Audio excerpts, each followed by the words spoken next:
আগুন কন্ট্রোল করে ফেলবো। এর থেকেও বড় আগুন আমরা কন্ট্রোল করেছি, কিন্তু কন্ট্রোল হয়ে যাবে, একটু সময় লাগবে। গেঞ্জির ফ্যাক্টরিতে প্রচুর অনেক বড় বড় সিলিন্ডার ছিল, গ্যাস সিলিন্ডার। তো ওই গ্যাস সিলিন্ডার থেকেই আমার মনে হচ্ছে কিছু একটা হয়েছে। আফটার দ্য ফায়ার কিছু প্রসিডিংস হয়, সেগুলো দেখলে বোঝা যাবে যে কি করে আগুনটা লেগেছে। শহরে ফের অগ্নিকাণ্ডের ঘটনা, একটার পর একটা অগ্নিকাণ্ডের ঘটনা আমরা দেখতে পাচ্ছি এবং সেই জায়গায় দাঁড়িয়ে নাগের বাজার এলাকায় যে গেঞ্জি কারখানা, সেই গেঞ্জি কারখানা অগ্নিকাণ্ড ঘটে 3:45 নাগাদ আজকে এবং সেই আগুন নিয়ন্ত্রণে আনার চেষ্টা চলছে ভোর রাত থেকেই। কিছুক্ষণের পরেই দমকল বাহিনীকে খবর জানানো হয় এবং দমকল বাহিনীরা ইতিমধ্যে সেই এলাকায় আসে এবং আগুন নিয়ন্ত্রণের চেষ্টা চালিয়ে যায়, কিন্তু এখনো পর্যন্ত আগুন নিয়ন্ত্রণে আনা সম্ভব হয়নি। বেলা 12টা পর্যন্ত কিন্তু আগুন নিয়ন্ত্রণে আনা সম্ভব হয়নি।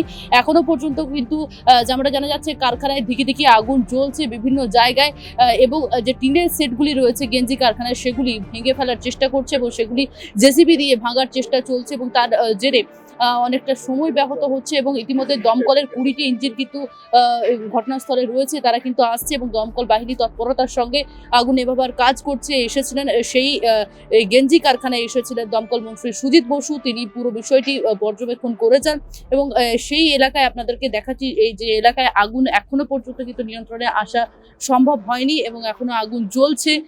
আগুন জ্বলার জন্য কিন্তু যথেষ্ট ক্ষয়ক্ষতি হয়েছে বলে জানাচ্ছেন এই দমকলের যে ম্যানেজার থেকে শুরু করে যারা রয়েছে তারা কিন্তু যথেষ্ট জানাচ্ছেন যে ক্ষয়ক্ষতি হয়েছে। তবে হতাহতের এখনো পর্যন্ত কোনো খবর পাওয়া যায়নি এবং আগুন নিয়ন্ত্রণে আসার কাজ এখনো পর্যন্ত কিন্তু চলছে। আমরা সরাসরি কথা বলে নেব ম্যানেজার থেকে শুরু করে দমকল আধিকারিক এবং সুজিত বসু কি বললেন সরাসরি শুনে নেব। আগুনটা এখনো আছে, পকেটে অনেক জায়গায় আগুন আছে, কেননা যে জায়গাটায় কাজ করার জায়গা সেই জায়গাটায় টিন চাপা পড়ে গেছে, সেটটা ভেঙে পড়ে গেছে। আমরা জেসিবি আনার ব্যবস্থা করছি, আগুন কন্ট্রোল করে ফেলবো। এর থেকেও বড় আগুন আমরা কন্ট্রোল করেছি, কিন্তু কন্ট্রোল হয়ে যাবে, একটু সময় লাগবে।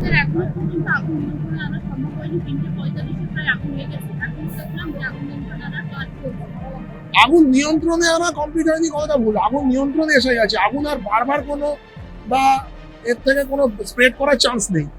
এখন যেটা হচ্ছে সেটা ক্যাম্পিং ডাউন চলছে। কিছু অবস্ট্রাকশন রয়েছে, কারণ ওই ওপরে টিনের চালগুলো ভেঙে নিচে পড়ে গেছে, তো তার জন্য কিছু অবস্ট্রাকশন রয়েছে, সেগুলোকে সরিয়ে তার তলায় যে আগুনটা রয়েছে সেটা নেভানোর কাজ চলছে। আগুন বাড়ার আর কোনো চান্স নেই, সেটা এখন এই মুহূর্তে বলা যাবে না। এখন ফার্স্ট অ্যান্ড ফরমোস্ট ডিউটি হচ্ছে আগুনটাকে কমপ্লিটলি এক্সটিংগুইশ করা, তারপরে বোঝা যাবে সেটা। তারপরে আফটার দ্য ফায়ার কিছু প্রসিডিংস হয়, সেগুলো দেখলে বোঝা যাবে যে কি করে আগুনটা লেগেছে। না, এখনো পর্যন্ত কিছু খবর নেই, এখনো পর্যন্ত কোনো খবর পাওয়া যায়।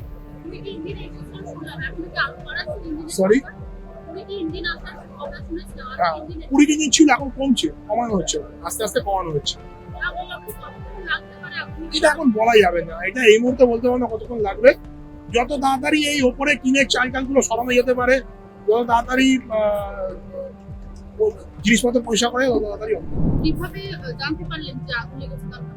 আমরা রাত্রি 3:30 পৌনে 4টে নাগাদ আমাদের কাছে কল আসে যে এরকম আমাদের অফিসে আগুন লেগে গেছে। আমাদের পাশে একটা গেঞ্জির ফ্যাক্টরি, যেটা সারাদিন রাত কাজ হয়, হোল নাইটও কাজ হয়। তো আমার মনে হচ্ছে কি ওইখান থেকেই লাগার চান্সটা বেশি, কেননা আমাদের গোডাউনে সামান্য কিছু আটা, বিস্কিট, নুন এই প্রোডাক্টগুলোই থাকতো।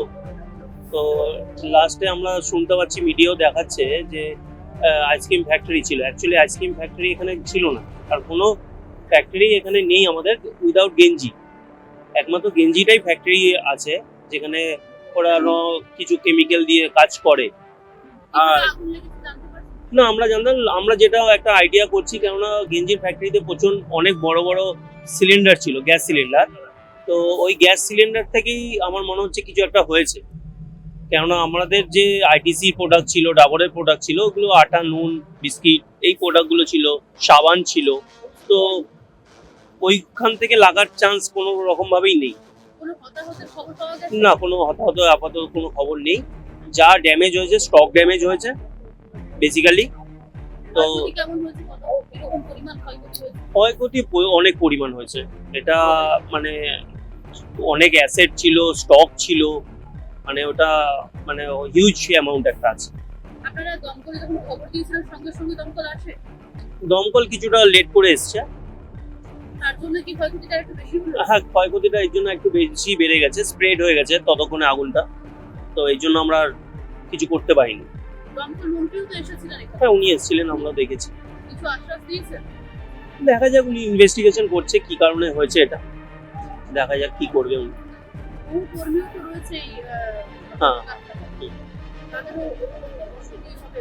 হ্যাঁ, অবভিয়াসলি অসুবিধা হবে, কেননা সামনে একটা পুজো, আমাদের বাঙালির বড় ফেস্টিভ্যাল, তার মধ্যে এরকম একটা বড় ক্ষয়ক্ষতি, রিকভারি করাটা তো একটা খুব সময়, মানে খুব কুইক হবে না মনে হচ্ছে যতটা। তাও আমরা চেষ্টা করছি যতটা তাড়াতাড়ি, আমাদের প্রশাসন এবং আমাদের ফায়ার মিনিস্টার সুজিত বসু উনি কতটা কি হেল্প করতে পারেন। আমরা যে বোনাসটা পাই, বোনাস থেকে তো বঞ্চিত হয়ে যাবো। হ্যাঁ, ওটা আমাদের এখন ম্যানেজমেন্ট কমিটি আছে, তারা ডিসিশন নেবে।